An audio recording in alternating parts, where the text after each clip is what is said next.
All right. Well, hello, Maya. Thank you so much for being here. I am so grateful that you took time out of your busy schedule to show up for us and talk to us today about your line, about skincare, about all of these, interesting topics that obviously our audience is just as into as we are. So would you just start by telling us your story, how you got into this business, and what really drove your passion for starting a skincare line? Oh, and also tell us where you're from, and that's always interesting too. Okay, hi, and thanks for inviting me into your busy summit. I've seen a couple of episodes, and it's really fascinating to be part of this thing. It's a global trend, I can see that. I'm from Bulgaria, and this is where I currently live in Europe for some. And I started like a lot of people I see in your episodes. It all started with a rash. Basically, I had this rash. I've been going to some doctors. They kept giving me some pills and things that I totally didn't work, basically. And step by step, just naturally, I went back to the natural way of healing. Nature has been here before us, some say. So yeah, it turned out that natural skincare works wonders if it's kept pure, if you keep track of your ingredients and if you know where it comes from. And it's a bit, I've always been fascinated by the fact that a lot of people take care of what they eat, but not really of what they put on their face or body or anything around. And it's so strange. And it's, I don't know, this is part of the developed world, I guess. Yeah. Yes. So tell us a little bit more specifically about your line. Like, how did you go from, I have a rash, I want to treat it holistically, to I'm going to start a skincare business? Well, as I say, it started balm by balm. Basically, what I discovered, what was the thing that turned me into natural skincare was this thing, this rash that I had. Apparently, this is how I came up with our first body balm, which was a lavender balm, and it has a calendula flower petals inside. Which are good for healing, for rashes, for itches and things like that. Lavender is something that we have in Bulgaria quite a lot. It's one of our national plants after the rose, of course. And this is how we started, from one balm for me that worked, then some friends and family, some other, we tried it on our I was gonna say a couple of nephews, but actually I have 3 nephews. So these are our tribal children. So these are the children we test on. No children harmed. Yeah, so we started with the lavender balm. After that, a friend of mine came to me. Apparently, she had this fungus problem. It's like athlete's foot, but somewhere else. So this is how we developed our second balm, which was the oregano balm, which is again something very typical for the region. Apparently, the Greek people use it a lot. We also have it in our country. And it's second best to garlic in terms of antifungus properties, if we're talking of natural plants and extract. And it just got me fascinated. I mean, you cannot ignore such a thing, It's amazing. You have it there in your garden. So this is how I started. I went into Formula Botanica, and it was the best teaching I've ever had, of course. They're extremely practical, extremely to the point, extremely easy to understand and to follow. And this is how we came up with the natural, plant-based, scientifically backed botanical witchcraft that we now make. I love that you use the word witchcraft, because I think anybody who's been in their lab, like putting herbs together and brews and, you know, all the smells coming in, it feels a little bit like witchcraft, doesn't it? It is a lot of witchcraft, yeah. Although the paperwork, it's a bit more. Yeah, the witches back in the day didn't have to do all the paperwork, did they? I hope not. Otherwise, the whole thing about witches goes in another direction. Accounting. So when you were doing your balms, okay, so you have lavender, you've got oregano. Were you sourcing those yourself, or were you using them from a distributor? Are they Bulgarian grown? Tell us a little bit about that. Mm-hmm. For good or for bad, we're sourcing both from Bulgaria and from Europe. Europe because it's good quality, and still it's much easier to ship, to distribute, to transfer. And Bulgaria because of the plants that we actually have. It's for me, so it's a combination of both, international, outside, and from Bulgaria we're sourcing. We're not, unfortunately, we don't have our own plants to grow yet. And the big issue here is with the quality. This is one thing that I believe everyone has come up with. Quality, quantity, things like that, the normal stuff.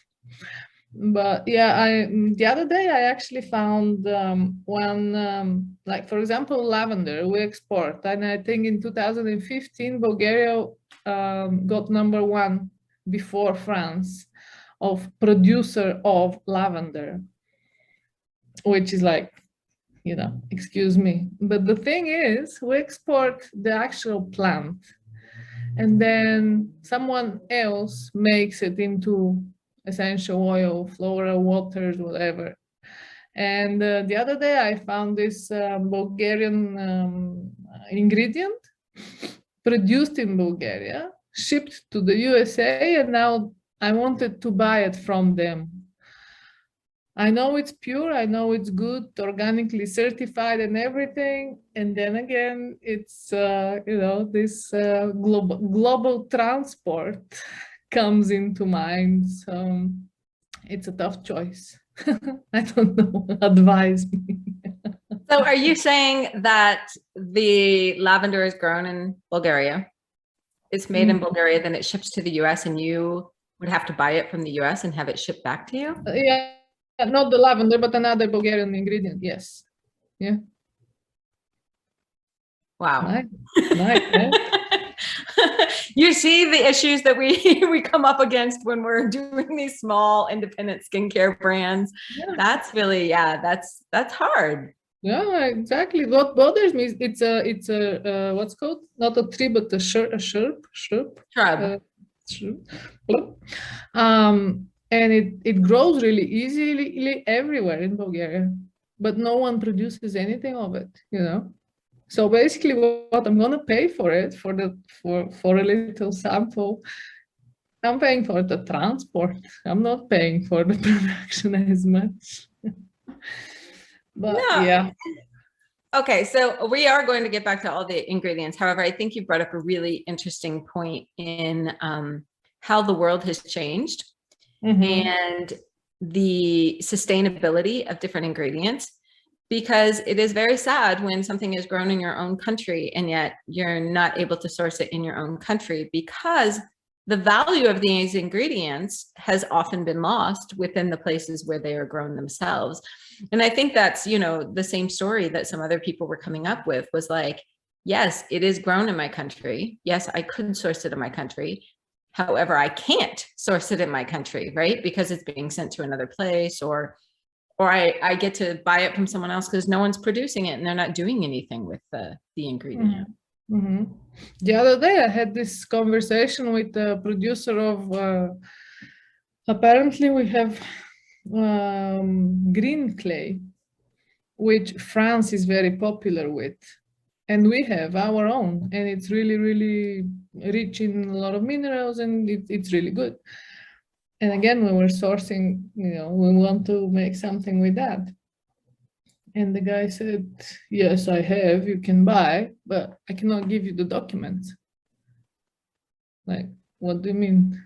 You cannot give me that? So what do? I mean, you go and buy the French clay.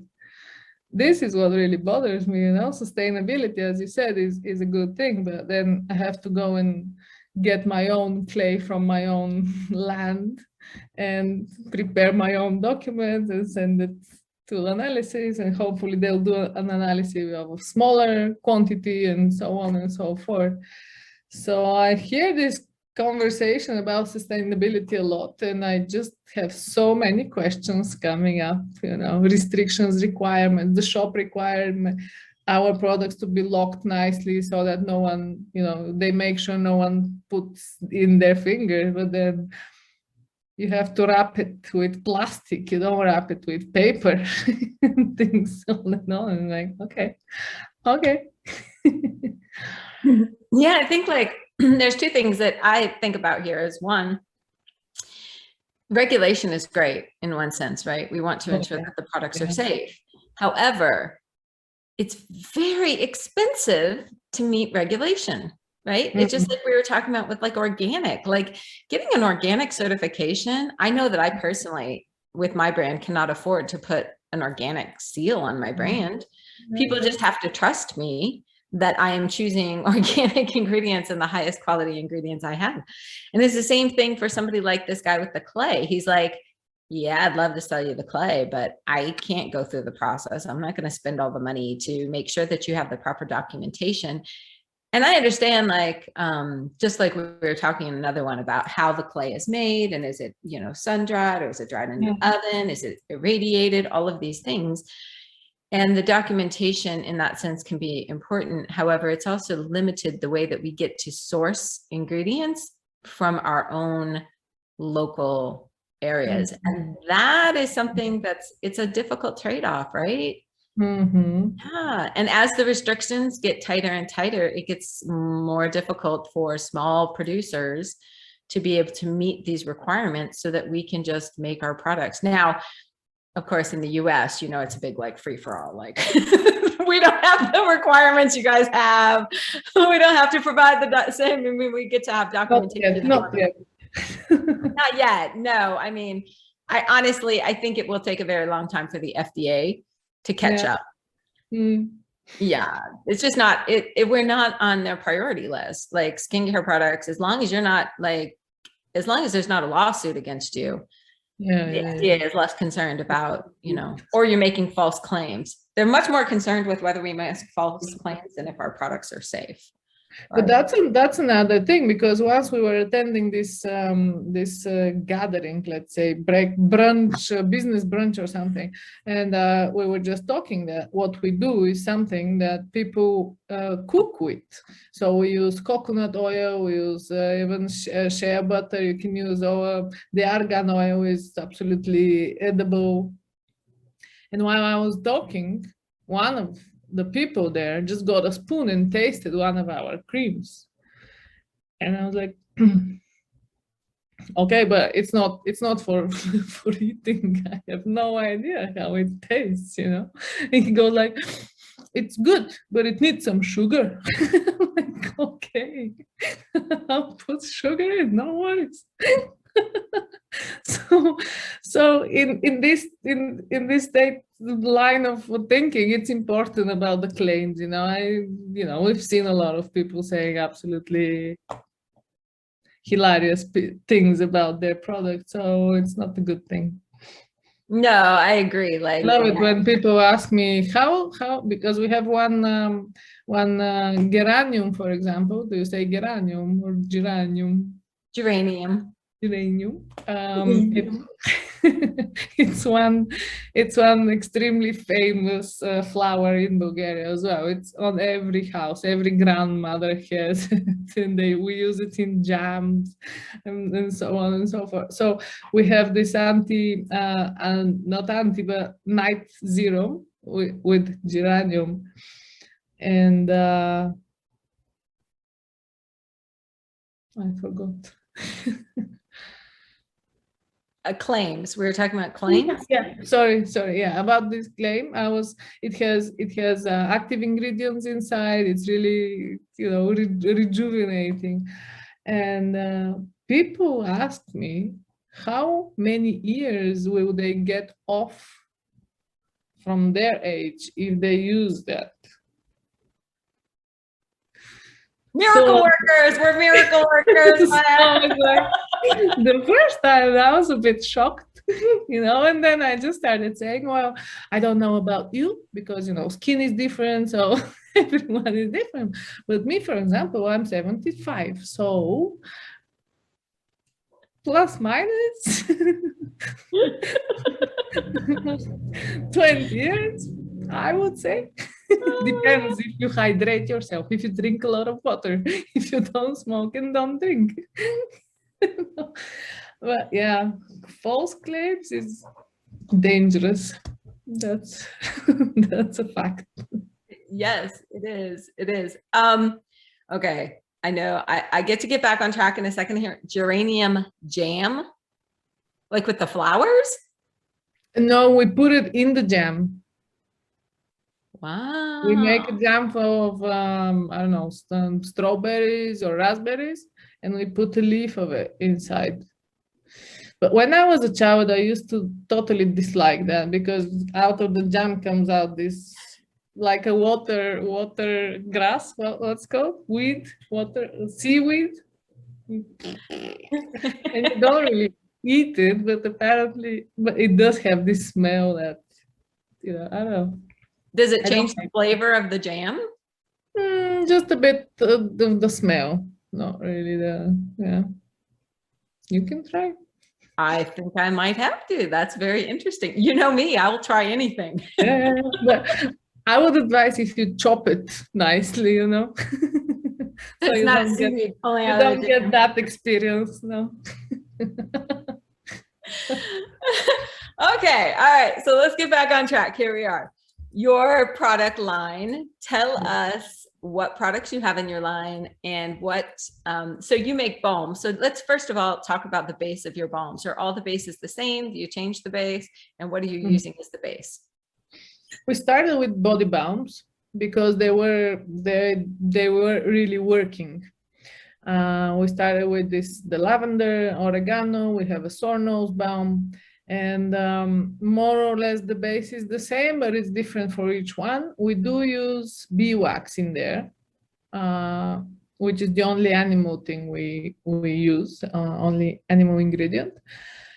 And the other ones are base oils and essential oils, extracts, plant extracts, etc. The other thing the other series that we do is face care. So we have face cream for the day, for the night, to have eye cream, and they're all based on one main ingredient. For example, we have the lavender, as I said, the lavender.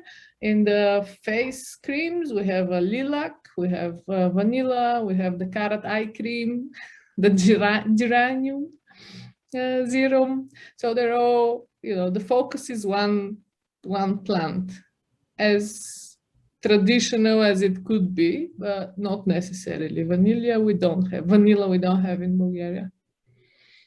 Lilac you have in Bulgaria? Lilac we have a lot. And are you using that as an essential oil? How do you extract the lilac? In oil. And does it have the smell of lilac? Yes. You see, I'm so fascinated by this because that's something I've been looking for here in the US. And I haven't really been able to find any oil of like lilac, and it grows a lot here. And so I was thinking, I wonder if I could do an extraction of some sort to try to see how I could capture that scent, because lilacs are like, they smell intoxicating. My favorite though is the jasmine day cream that we have. And it just, every time I see a blossoming lilac, jasmine, I just stop. I don't move, I don't breathe, it's just amazing. It's so fascinating. But yeah, lilac we have a lot. And it's not very easy to make the oil extraction. It's not always a good idea. But I can send you a US producer. I think I might need that because I'm really fascinated now by that scent, because it's such a lovely and unique scent. It's really very gentle, eh? Yeah, it really is. And the same with jasmine. I mean, I am such a fan of jasmine as well. I like those floral. I love a floral, especially like the more the less traditional florals, right? Honeysuckle, jasmine, lilac, those are, yeah. And then if you can ground them with something, like put a base note under them of some kind that sort of like grounds them, and they're not quite so sweet. It's very strange when we talk about rose, for example, because it's a very traditional thing in here. A lot of people don't like it. It's like, oh, not rose again. Jesus. But I love its properties. Basically, it works wonders. And we use a lot of rose water. And it's so fascinating when you mix it with something else. Even a person that totally dislikes rose water goes like, very nice. What is it? What is it? And then you go, rose water. But yeah, the other thing is the same goes with the lavender. With the lavender scent, apparently a lot of people have, when they were young, parents or I don't know who has put lavender, what's called spirit on them, and they totally dislike this scent. I mean, they just got, I don't know, their body got stressed out of this experience, I believe. But it's it's very strange with the scents. I love it because everyone has a different opinion on one same thing, and it's a good thing. We did a few workshops, and this is what we made: the basic cream. Everyone was blending their own, and they had a couple of essential oils to mix. And then when you hear how people want to combine things, it's like very interesting, very, very, you wouldn't expect such a combination. But then again, it turns out lovely, as most of the things. You cannot make a mistake. Well, you cannot make a mistake. However, I have produced a couple mixtures that definitely got to be discarded. Because of smell or because of other things? Because of the smell. I was like, oh, I don't think anybody wants that on their face. They don't want that on their hair. Well, okay. We're not there yet. I actually made one recently, and that's what comes to mind. Is I was mixing up, I was actually working on a hair care product. So I was doing a shampoo, and I wanted a bit tougher there. It to smell citrusy. I want it to smell citrusy and kind of fresh.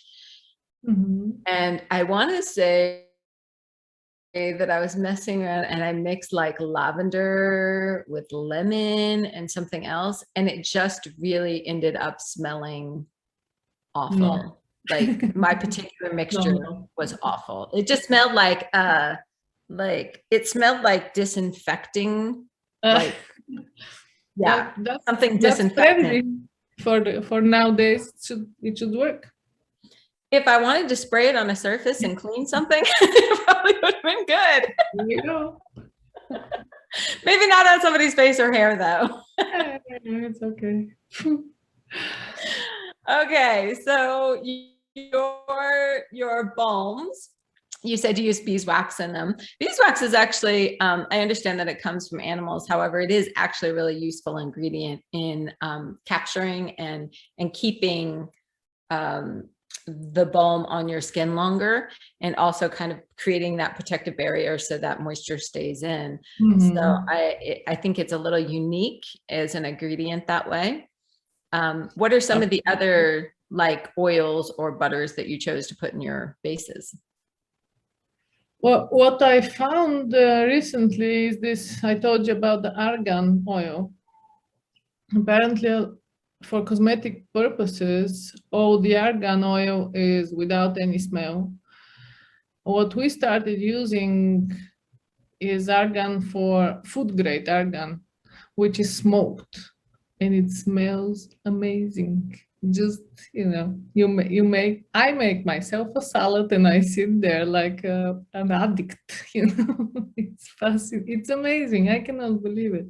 And it gives a little this smoke, earthy smell to the blend that you make all together. It's really, I'm speechless about that one. What we wanted to do is basically make all of the ingredients that we use edible. So with the beeswax, we're still not there yet.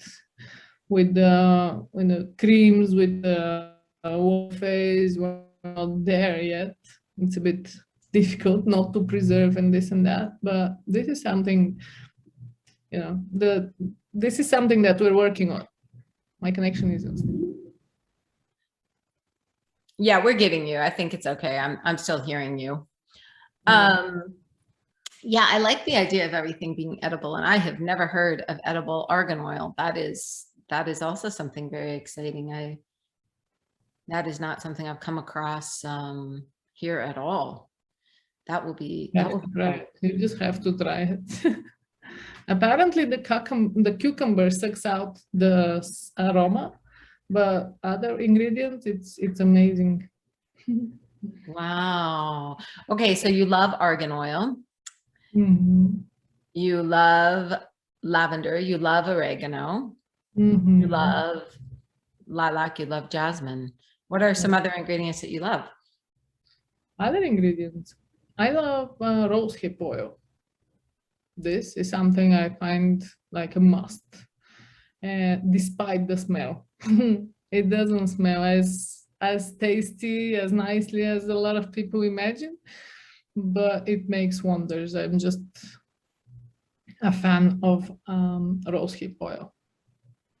I love rosehip because it's got really high concentrations of vitamin C, correct? And vitamin C is so beautiful for the skin. Not the oil, no, because vitamin C is water-based. So basically, this is something that a lot of people talk about. Basically, the oil doesn't have vitamin C, but it has a lot of other vitamins and minerals, and it's really good again for scars, for orange skin, I think it's called, or things like that. It makes wonders. So in your skin creams then, so I hear you have the balms. Your balms sound like they are very lovely, perhaps a little bit medicinal, you think of them, like with the oregano. I wouldn't think that would be something necessarily that someone would just rub all over their body. Yeah, they're for body parts, as we say, as we call them. For body parts, but then you also have your skincare line. And so as you're looking at your skincare line, then what you said that you have, are your formulations water-based, or are they We have both. For these body parts balms that I told you about. Lavender is for the hands because it's the very toughest skin of all. Lavender we advise to use on the feet, even in summer for preventive. Of course, it's not a medical. It's still a skincare brand. These are only based on beeswax and oils. The ones we do for the face, they are both emulsions, meaning water and the oil phase. We have the night serum, which is purely oils. And we have a few other, like a body lotion, ilang ilang, another favorite aroma of mine. We have a body scrub also, so with sea salt base. And yeah, so we have both water and non-water products. Nice. And lip balms, yeah. Mm. Yeah. So I saw that you are also studying hair care. I'm studying hair care.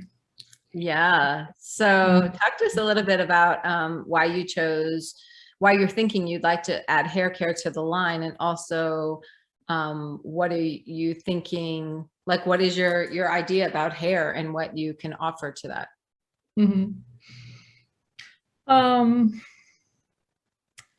I remember the first time when I actually, after the first balm, I realized it's turning into a business and this and that, because I've never been into creams and putting a lot of things on my face and so on and so forth.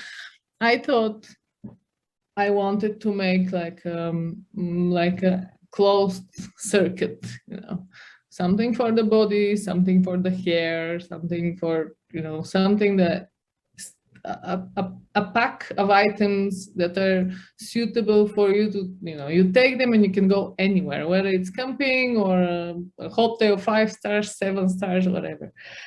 And this is what I got reminded when I started with the hair care. I really wanted, I was actively waiting for Formula Botanica to have a hair diploma. Now that I'm on it, I realize why they've been postponing it, bless you, for so long. And it's much more diverse, it's much more bigger topic, I believe, than the skincare. But what I want to do is I want to create something that can, wash hair. This is what we do with the creams as well. This is our aim, less is more, of course. I don't want to have it, I don't want to make a cream that is perfectly white. Why would I want to do that? I want to make creams that work as they say. No artificial claims, no additional anti-age, improve me better, blah, blah, blah. So this is the same with the hair care, something that really works. I'm always disappointed and amazed when people spend a lot of time, like you were saying, on their diet. They also spend a lot of money on their facial care, and then they buy really cheap shampoo and conditioner. And the thing that bothers me the most about it is, I mean, aside from the fact they're washing chemicals down the drain and exposing themselves to them, no matter how much you wash your hair is going to absolutely absorb things that you put on it. And so I notice people will have horrible acne breakouts on their back if they have longer hair. If they have bangs, they'll often get really bad breakouts on their foreheads. And so often it can be just as simple as changing their shampoos and conditioners, and it can completely clear up the problem, completely.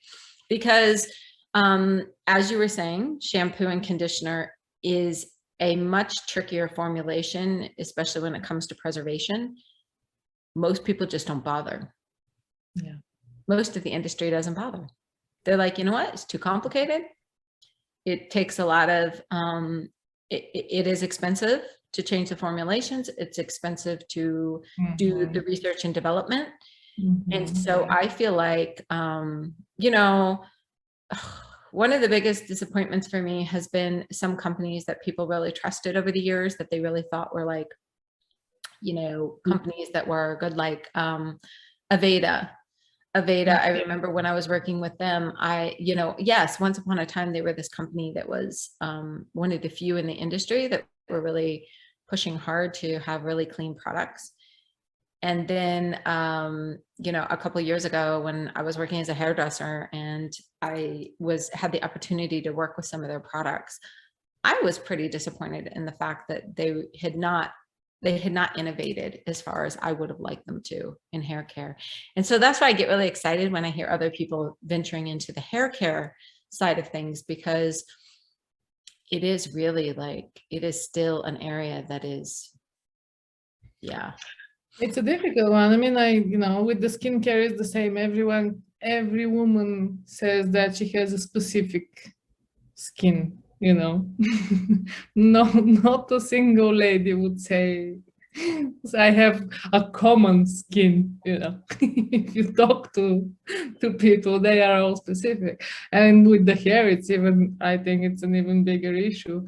But then again, people just don't realize to start with little things. I have this friend of mine she has hair issues and hair loss issues, and she keeps pushing me for, okay, give me another sample so I can taste and this and that. But then again, she keeps her hair blonde, and I believe, okay, maybe it's something hormonal, maybe it's a much serious issue than that, but you have to start from somewhere, there is no miracles.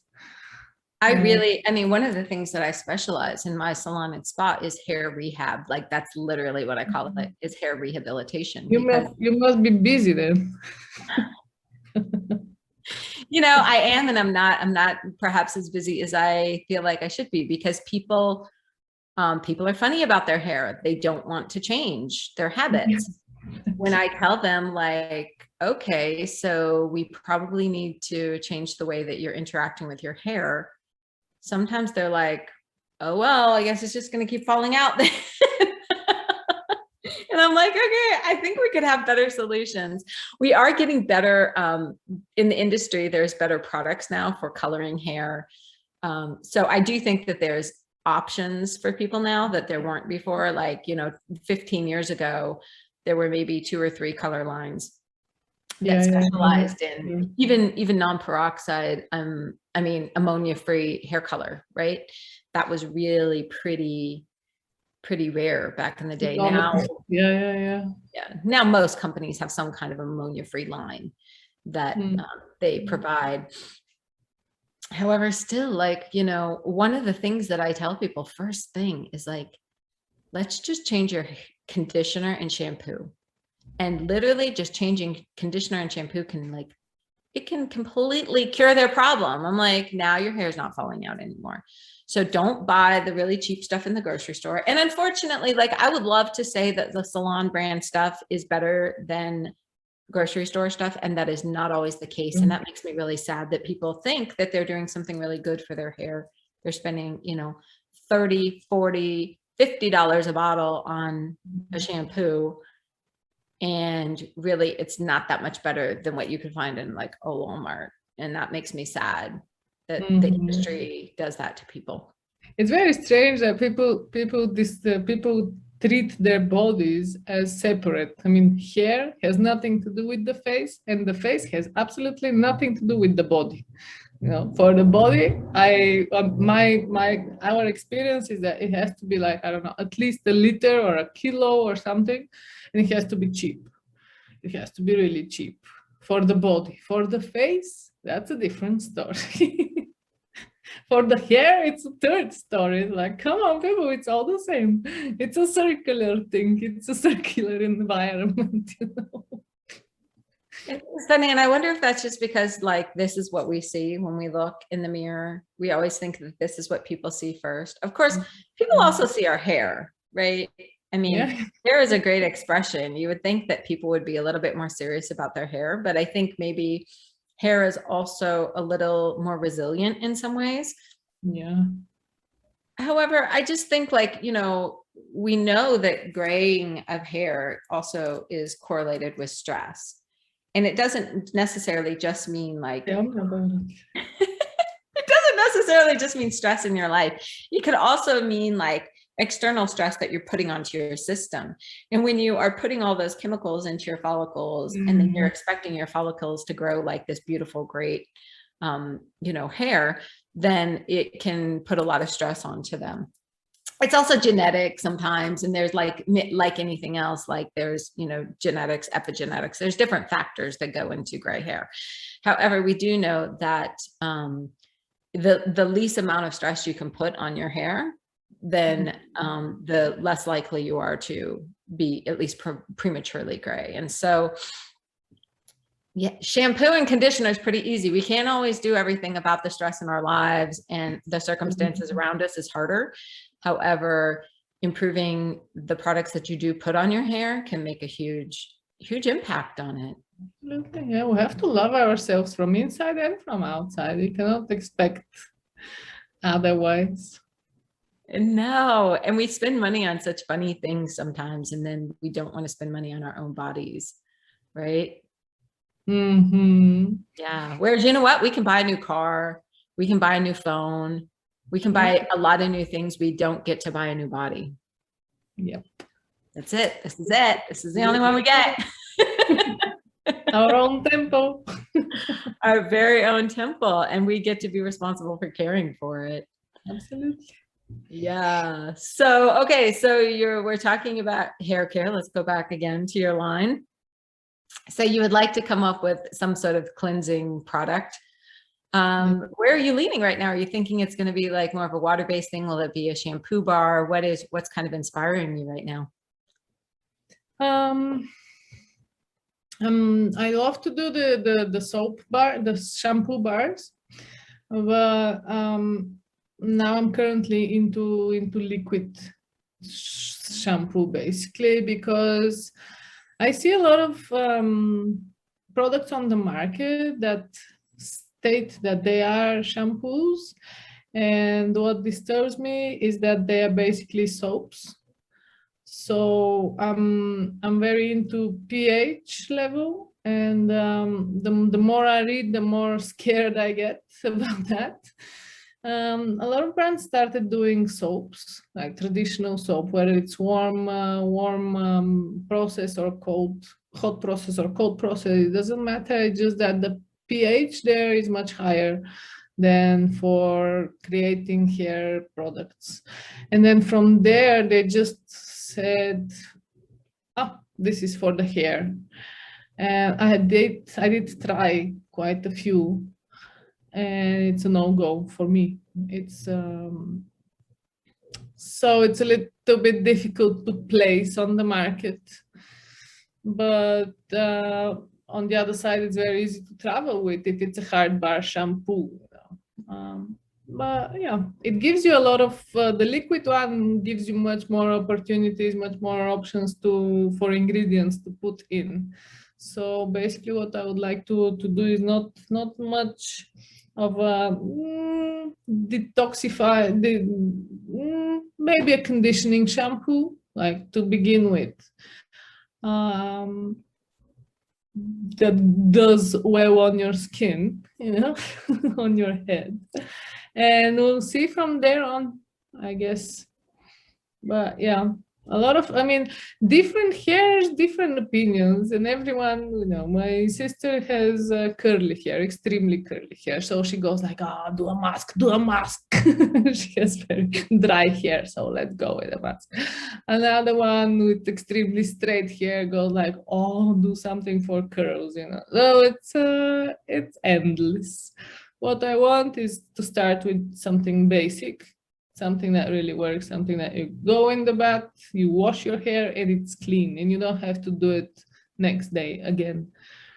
This is what I'm aiming at. Yeah, I think you brought up another great point, is like, I'm always encouraging people to wash their hair less, right? Yeah.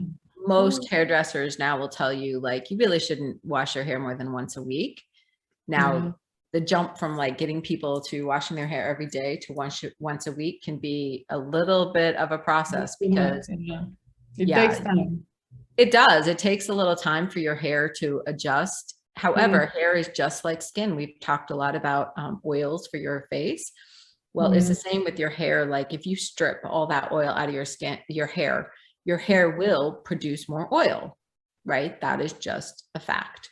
And so the more, the harsher your shampoo is, the more likely you are to need to wash it more because your hair is going to seem really oily. And so I love that you're taking that into consideration. Like, yeah, I want to produce a product that you do not have to wash your hair every day because your hair is going to have everything that it needs. So it's going to be happy hair and it's not going to be out of balance, right? And trying to adjust for that. And honestly, I feel like, you know, yes, there are a lot of different hair types. And yet I loved one of my hair mentors said, just like skin is skin, hair is hair.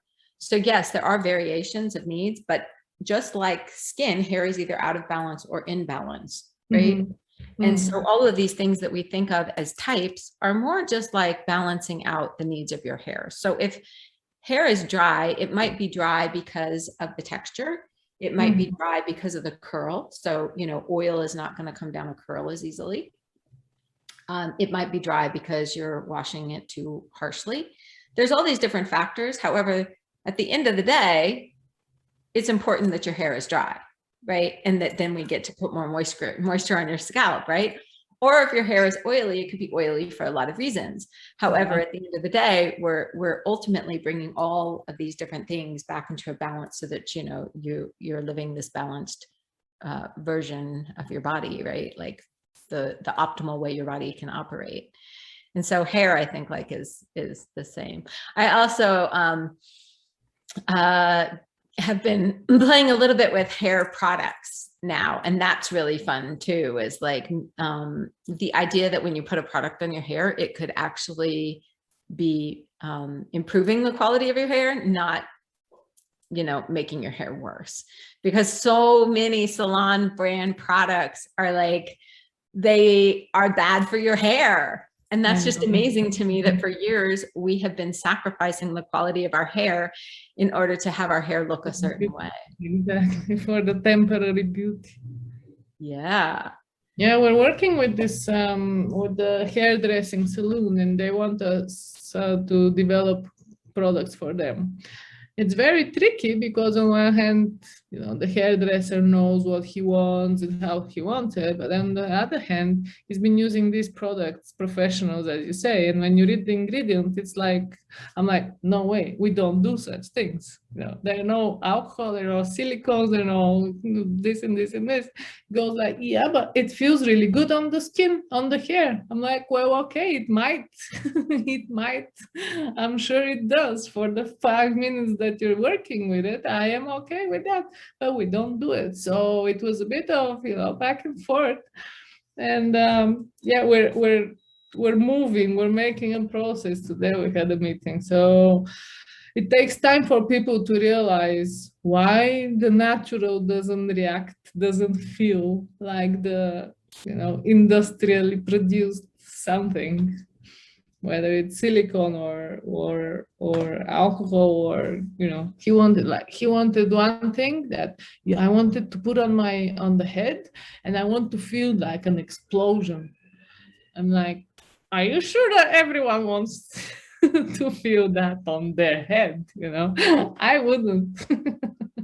But then again, it's a men's series, and the men want to feel this explosion. I'm like, okay, we can put the menthol, we can put peppermint, but, you know, we cannot put alcohol and mint so that it just fires up the head of a person. You know, this is not natural. You know what that made me think about was when, you know, when you put, I don't know if you do this in Bulgaria, but as kids, we would make volcanoes. So they would have us have vinegar in a jar, and then we'd put like some baking soda in, and it would create like this volcano. That's what it makes me think of, like putting this stuff on the hair and like a volcano happening. A natural volcano. I mean, people are talking without, I don't know, it's really strange. It's really strange. You know, like, yes, okay. Sure. I do. I love that I love that you're talking to someone in a salon, because I do think that I feel like estheticians have leaned into the natural options a lot more than hairdressers have. Hairdressers have a lot of pressure on them, a lot of pressure. Yeah. People are really, really, really particular about their hair. And if you don't do what they want you to do, there is definitely like a lot of blowback about that. I feel like estheticians, people trust me more, right? They're like, I trust that you know what to do to make my face look good and to take care of it and do all this. Hairdressers, no, people don't really, you know, there's a lot, you have to work up to that trust with the hair. And silicones, in the, like you said, temporarily, silicones do stuff to hair that people love. It makes your hair feel silky. It makes it seem smooth. Right. It does all of these things. Or, you know, just like dry shampoos, right? Like people are just love dry shampoos, and they're just really not that great for your hair. Right? Not the ones that they're commercially making and they're like spraying onto your hair. Like those are just not going to make your hair that happy. It's way different than like, you know, as a matter of fact, Formula Botanica, when they were going to, you know, create a dry shampoo, I don't even think they ended up finally coming up with a formulation, because they were having, they said that they just, with the natural ingredients, they weren't able to mimic what was being done in like the traditional sense. And so, but I also look, you know, I love the challenges that they give us, because it also, you know, they do the basic formulations, and then it's almost like then they hand it over to us and say, okay, guys, like run with it. Sit there and think now. Yeah, see what you can do with this. So I still love, and also what I love is that the suppliers are really still innovating. And they, I mean, I get messages every single day in my email from suppliers that are innovating and doing stuff. So we have natural silicones now, right? So they have actually created things that act like a silicone. It makes your hair really silky. All the silicone alternatives that people are talking about, and they're there, they're on the market. You just have to, you know, it takes a bit extra effort to search to find the right one, but it's possible. It's absolutely possible. It is. And in the last 5 years, there's so many more than there were even 5 years ago. Oh yeah, every year there's a new one coming. There is. Okay, so tell us, let's go back again. Whew, this is you can tell this is one of my last interviews. We're talking a little bit about everything today, Maia. Life.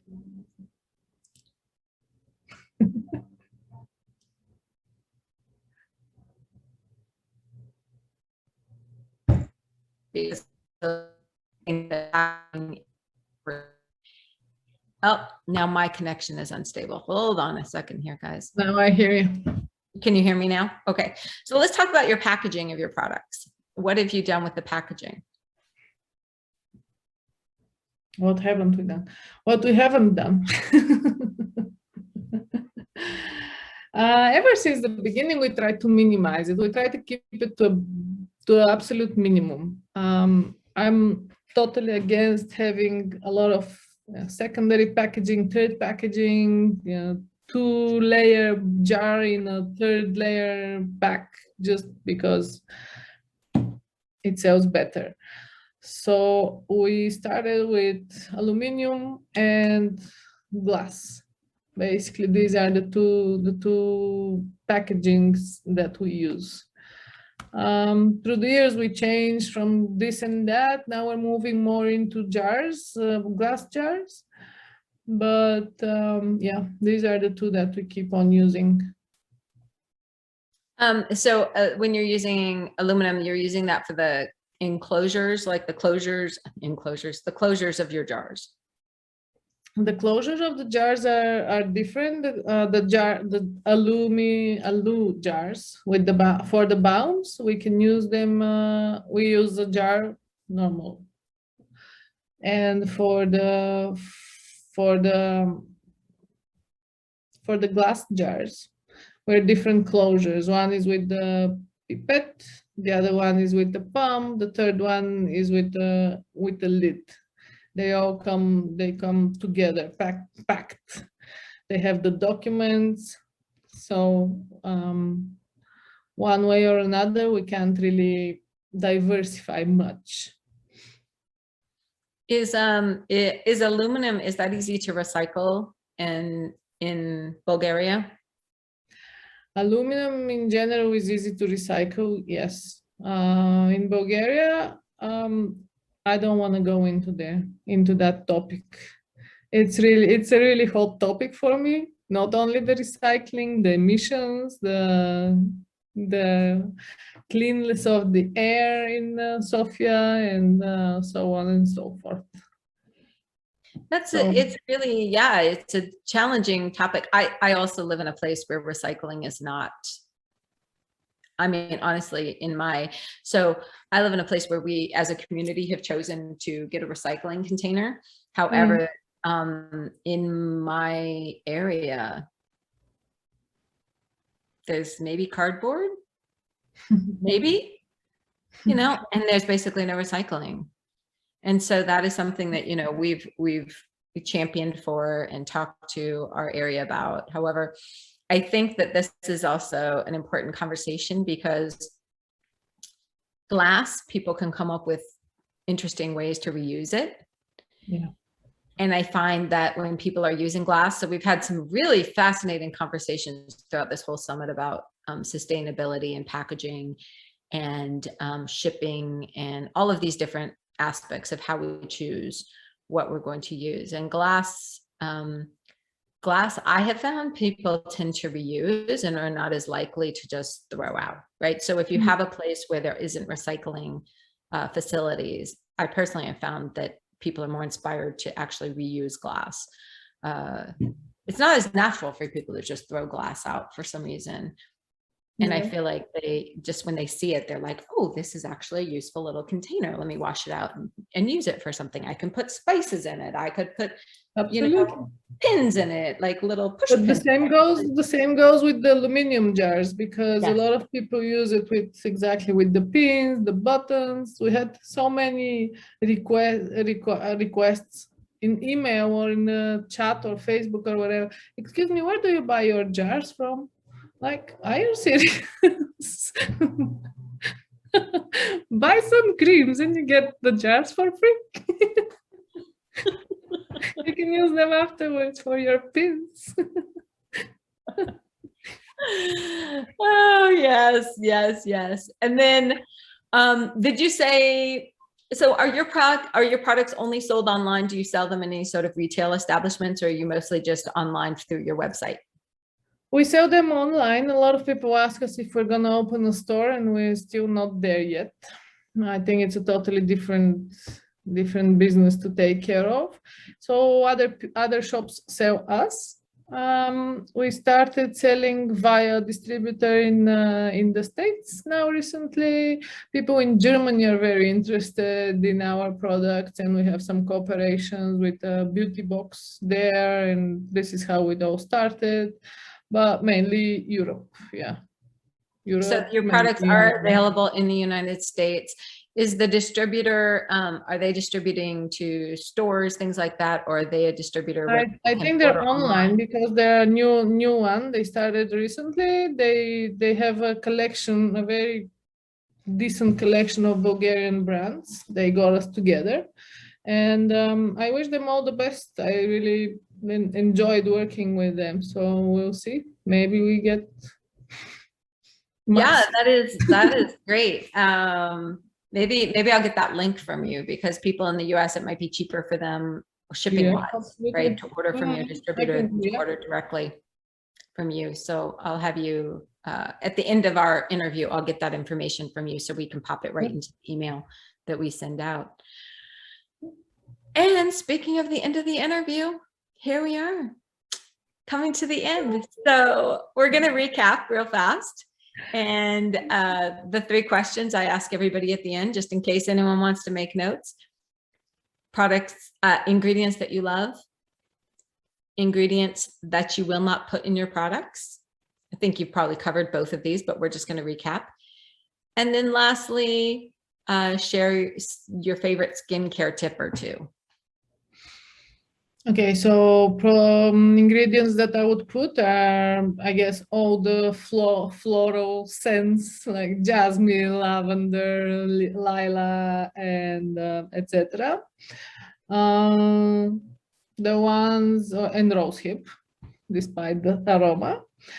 The one I wouldn't use is